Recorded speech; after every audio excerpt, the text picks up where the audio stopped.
Hey everybody, welcome to the Not So Bad Breakdown. I am your host, Sean. This is Zach, and today we're going to be talking about the upcoming Bellator fight, mainly just the main event. Phil Davis versus Yoel Romero. We're really excited for this one. Well, I wouldn't say if I'm too excited for it. I'm excited for it if Yoel wins. If Phil Davis wins, I pack a pillow. I'm excited to see Yoel fight. I'll say that. Yes. You know. Did you see the picture they had of him? He is just jacked to the gills at 205. What else is new though? But he's at 205 now. Oh, that's right. Yeah. Yoel Romero is fighting at light heavyweight now. Yep. He's fought at light heavyweight before, but he hasn't fought there since his Strikeforce days. So it's been a pretty long time. I haven't actually seen. Oh my God. Yeah, he is. He is looking big. He looks like a light heavyweight. He looks like a light heavyweight. So to jump right into it, some of the intangibles. Yoel is 6 foot tall, 73 inches, normally fights at middleweight. And then Phil Davis is 6'2" with a 79-inch reach, and he's been a long-time light heavyweight.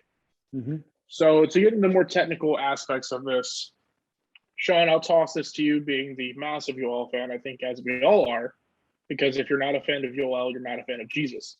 Yeah. If you don't like Yoel, then you don't like Jesus.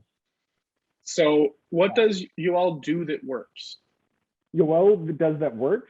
Okay, well, you know, like Yoel has this kind of reputation for throwing like a little wild sometimes, but he's very accurate with his strikes for the most part. We took a look at some of his actual like numbers for it.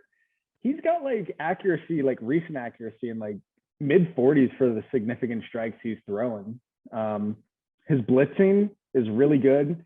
He times it well. That's what his entire career is built off of, are these fast, powerful blitzes that just come out of nowhere. He's incredibly explosive.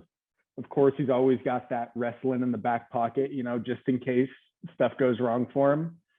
Oh, and of course, he's got that durability, hard to finish, you know. He's got a lot going for him. I think we can all see his durability. I mean, Whitaker kicked him in the head twice. Yeah, exactly. We saw that flush kick that Costa landed on him, I believe, just like shin wrapped around the head, and he just kept coming. Yeah, Yoel can definitely eat it. He can definitely eat it. And then, but what do you think? Style? Well, his style is more of just to build off Yoel a little bit. Yeah, his style is more of a counter boxing style. He definitely relies on boxing, but it's just his explosion. But what he does is he kind of lulls you into a full sense of security. Mm-hmm. The fight is super slow until it's not. It sounds like such a simple thing to say, but it's really not. He's really good at catching people when they make a mistake. That's when he likes to blitz in. But he also times his punches on the half beat. So he times it not before people throw, not after people throw, but when they're in the middle of throwing. Mm-hmm. And that's when he's able to connect and do a lot of damage. And then his offensive wrestling, he doesn't really use that, but he does have that. Yeah, exactly. Like I said, he wasn't in the back pocket, you know, but like it's not at the forefront. Yeah, but I think that's it for what he does well. Yes, but what do you think Phil Davis is gonna be able to do well? What do you think his skill set is in general? Well, Mr. Wonderful, aka Phil Davis. He's an extremely patient fighter. He's perfectly content letting it go to a decision. This isn't to say that he doesn't have the ability to finish fights, but it's very strategic and he's extremely technical. He's never been finished before, and he's been doing this for a really, really long time. So I think that is something that helps him out there. And his defense is really good. It's pretty much impeccable. And he actually has a decent right overhand. I mean, if you look at his last fight that he had with Vadim Nemkov, the second one, he caught him pretty clean with it. Mm-hmm. And he actually has some decent power in general. He doesn't seem to get tired. Like, I haven't really seen him get tired. And in fact, the main issue with him, I mean, we'll get into their struggles a little bit later, but the main issue with him is that he just doesn't press the gas. It's almost very frustrating to watch. I mean, he doesn't get hit often at all, though. He is at 1.33 significant strikes absorbed per minute. That is absurd. That is crazy. He has a huge positive differential there, but he doesn't land a whole lot either. So Yeah. that's kind of the issue. Now, Yoel's significant strikes landed per minute is around 3, I think. Yeah, I believe so. And he has a positive differential as well, but not quite as drastic as Phil Davis. But Phil Davis, when I say this man doesn't take risks, he doesn't take risks. But what he does to get out of the way a lot is he has really, really good footwork. And he's just able to constantly move. And he kind of frustrates his opponents with his long jab and then his long right cross. He just throws a basic 1-2, but it does keep people off of him just because 79-inch reach. And I do think that could play a factor in this fight as well. Oh yeah, the reach differential it's like 6 inches, I believe. I believe you said earlier has a 73-inch reach. Yep. And that's a big differential there, you know. And Phil Davis definitely understands range control. Mm-hmm. That's a big part of his game. And I would say that's kind of why people think he's a little bit of a boring fighter, just because he doesn't get hit. He doesn't throw himself in the fire. Yeah. But, you know, I can't blame him because no one likes to get hit in the face, especially by light heavyweights. If I was in that octagon, especially against guys like Yoel, like I wouldn't want to be getting hit in the face a whole lot either. So can you really blame the guy, you know? I mean, I wouldn't want to get hit by Nemkov that much either. True. There's a lot of and you a also lot of different guys I wouldn't like to get hit by. Well, this weight class also has Rumble Johnson now. Yeah. Oh yeah. That fight's coming up with him and Nemkov, but that's something we can talk about a different time. Yeah. But I'll ask you this: what are some struggles that Yoel has? Well, we've seen it a couple times. Yoel gets almost, you know, you were talking earlier about how Yoel kind of like lulls you and like, you know, into that sense of security. But there are times when he kind of takes that a little too far. You know, like he just gets a little too patient, waits a little too long to really start like putting the work on you. Another thing is like that gas tank. He doesn't have the biggest gas tank. We've seen him get tired. The Costa fight's a great example. He seemed to kind of start fading in that 3rd round, you know, and going off the assumption that this is like a 5-round fight, main event, it could get a little dicey in the 4th and 5th. But you know, I'll push back on that just a little bit. Mm-hmm. Just the reason I'll push back on that a little bit is, number one, Yoel knew that the fight with Costa was 3 rounds, so he fought it was 3 rounds. True. And he does manage his energy really well. I mean, I don't think anyone would really dispute that his best round against Whitaker was their 2nd fight in the 5th round. Mm-hmm.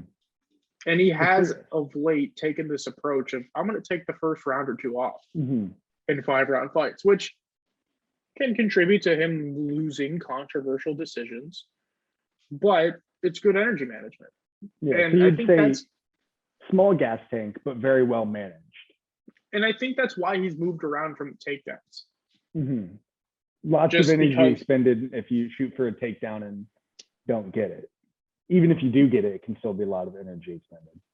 Well, he made that adjustment after the first Robert Whitaker fight.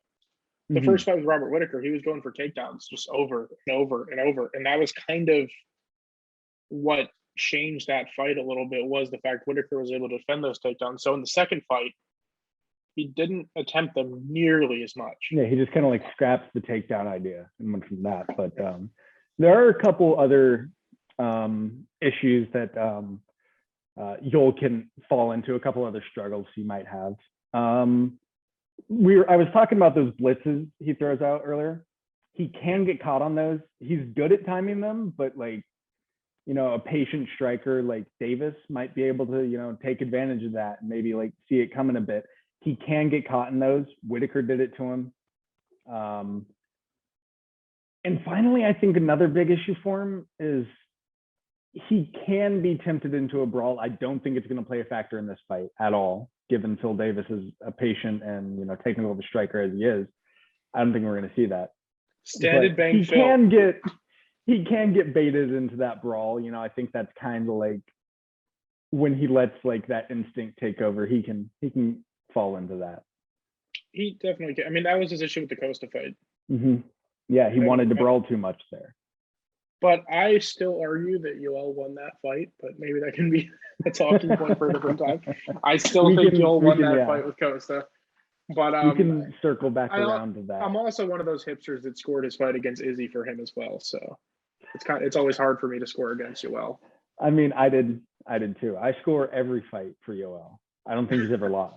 I But, didn't score Whitaker 1 for him, but I did score Whitaker 2 for him. All Yoel fights, he won. All of them?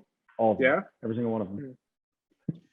All right. But I want to get into, we talked about some struggles for Yoel. Let's do the flip side analysis for Davis. What do you think? So we said that Yoel can sometimes be a little too patient. Mm-hmm. That is the story of Phil Davis's career.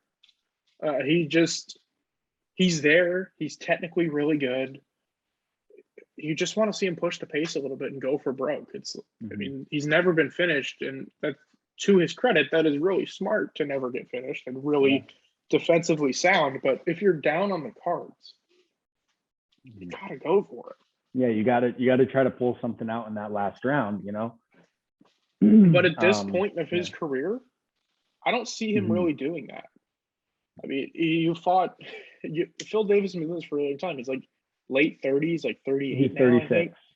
36. Okay, so a little off, but still, he's been doing this for a hot minute. That's not going to change. I really don't think you're ever going to see a brawler version of Phil Davis. He's kind of past the point of major. I don't want to say like past. I don't want to like set that in stone, but you don't see a whole lot of fighters change up their game drastically at his age. You know? You really don't. It's once you're at that age, you're kind of set in your ways. You got your style. You don't see many people change up unless you go on a game show like Jorge Masvidal and find yourself. Yeah, exactly. You know, go do some wild stuff like Masvidal did, and maybe it'll change. You know, Phil Davis baptizes Yoel Masvidal style. Let's see it. That would be horrifying. Some of his other issues, this really reared its head in the honestly, it's been shown for a long time, even back when he was in the UFC, but especially in the fights with Volkov. He throws these off-balance kicks going backwards. Yeah. I noticed that watching some of his tapes, yeah. A lot of people don't really seem to take too much advantage of that, and I think Yoel might light him up if he catches him in that situation, just because Yoel was fast at middleweight. Now he's at light heavyweight. He's going to be speed. He is going to be speed. Like, he is going to be lightning quick in there, I think. This is assuming that he hasn't gotten old overnight, which I don't think Yoel is. I think Yoel is some sort of machine. I do too at this point. Like, man turned 30 and then stopped aging. Like, just I don't think age will play a factor here, but he did have that. His initial fight with Rumble Johnson got delayed because of a commission problem with his eye. And if you look at pictures now, you can kind of see one eye looks a little different from the other. But I mean, am I just gonna say it? Bisping fought with messed up eye most of his career. No, yeah, Bisping did fight with one eye for a long time, but you also do got to wonder about Yoel's visibility with it now. You know, I do have to wonder there. Are there like legitimate visibility problems now arising because the commission didn't let him fight before?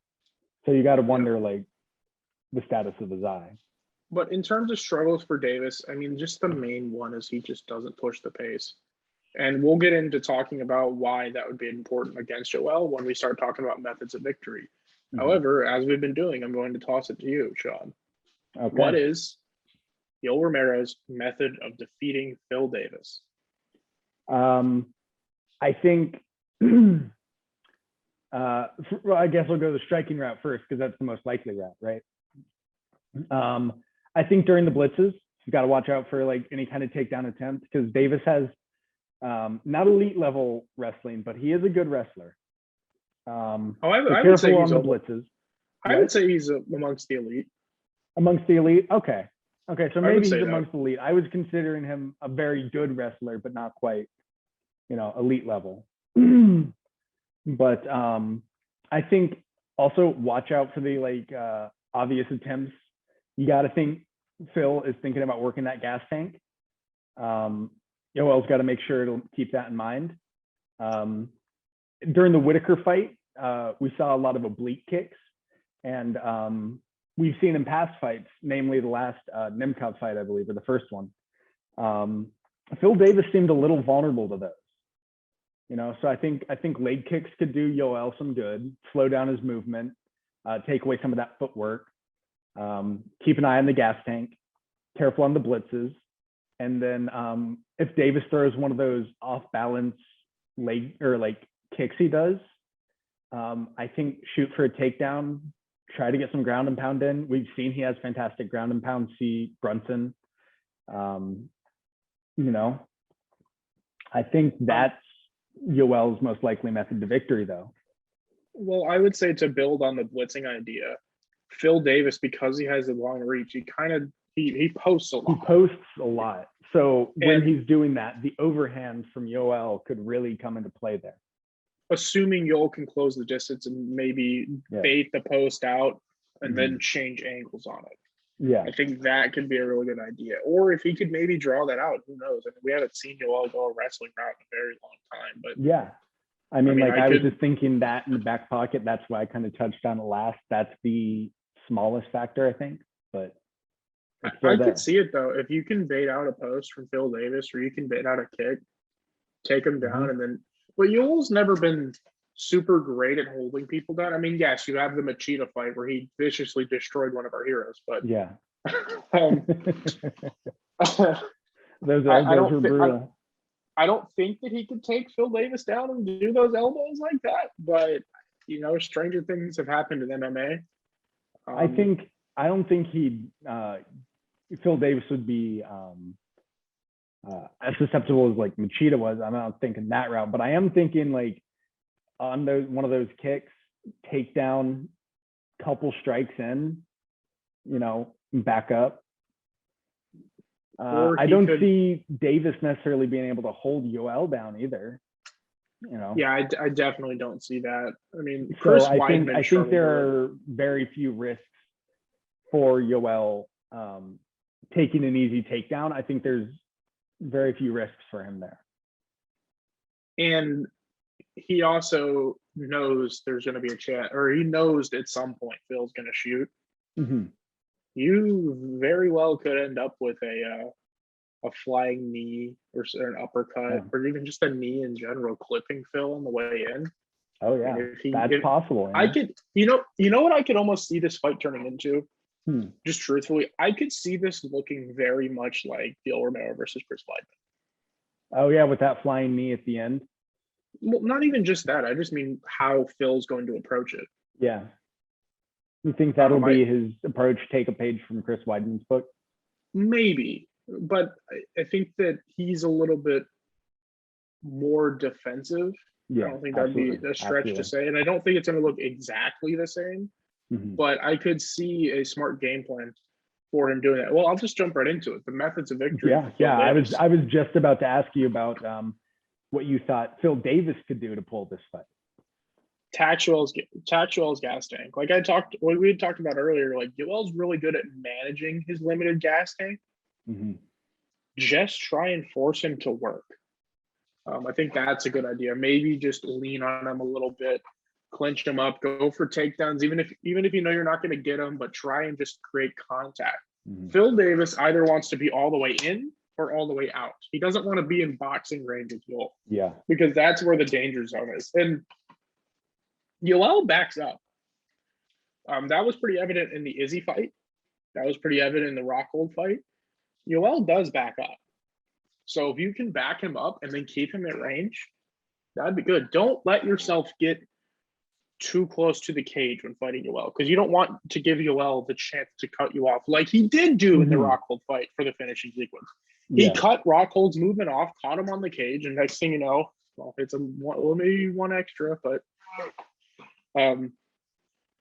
so I think the end of a long jab would be really good, and then maybe time the takedowns on Yoel's blitzes, but be really careful of knees or uppercuts or anything like that. I would say be really careful on the exit from the clinch, because Yoel does sometimes land good strikes off the break. But I don't really think that's going to be too much of an issue, because I think Phil Davis is a very patient fighter. And just don't box with him too much, but at least establish some sort of risk so Yoel doesn't feel comfortable just coming in.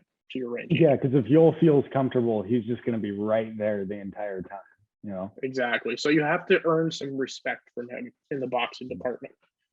And don't get lulled into a false sense of security. I mean, you always have to be wary of Yoel's explosiveness. Because that's how we talked about it earlier. That's how Yoel does it. That's part of his game plan. He wants you to feel confident and wants you to kind of like get lulled into that, into the groove.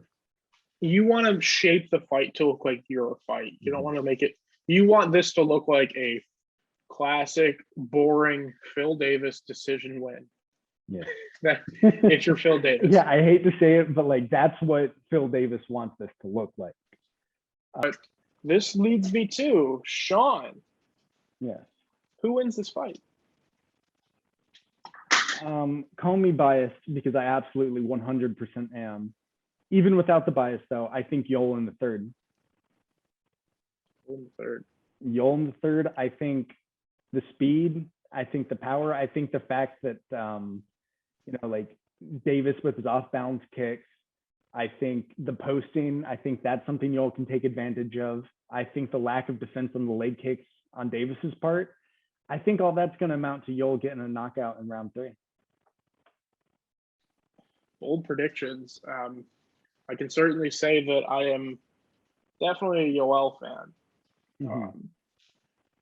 What worries me about this is he hasn't fought since the Adesanya fight, so he's been out of the cage for a long time. He's moving up a weight class, which he looks in great shape for, but I wonder if those gas tank issues are going to be even more exacerbated. However, I wonder if his speed is going to be increased relative to his opponent in this fight. With Phil Davis, I see a method to victory. To me, it's just, can Phil avoid getting knocked out?